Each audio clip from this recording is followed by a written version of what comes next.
Ana asin lamang letin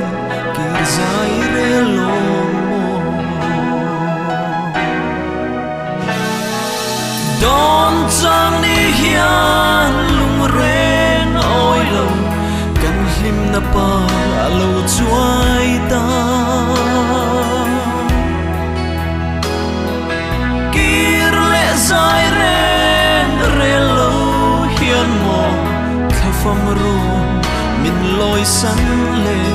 tuar thiam reng hian kan moi mo silo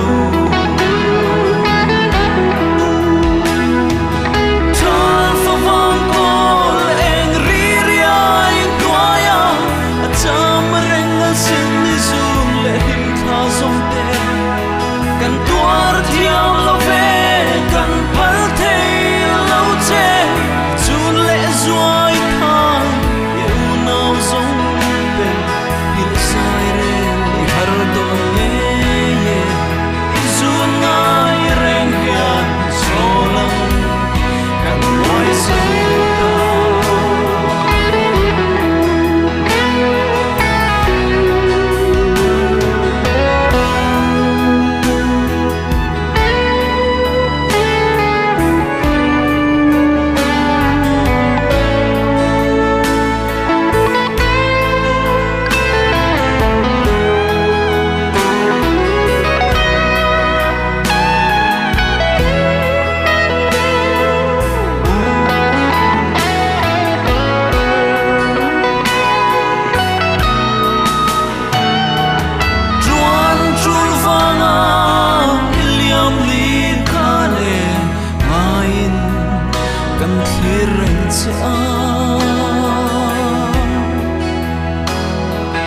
rin lau karin asat ruang moi chu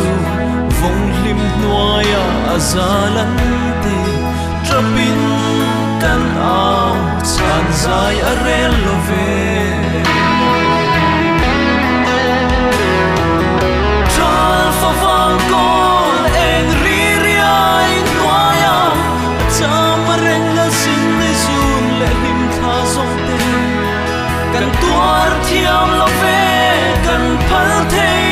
lo che chun le zuai thang eu nau zong te hil sai re har do nge ye izun ngai reng hian solang kan tuar sa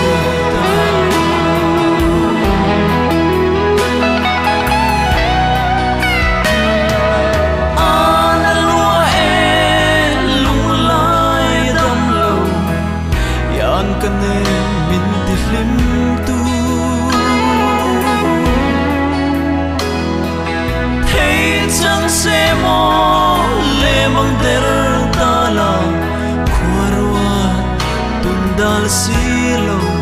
min lo mogla ren ram noama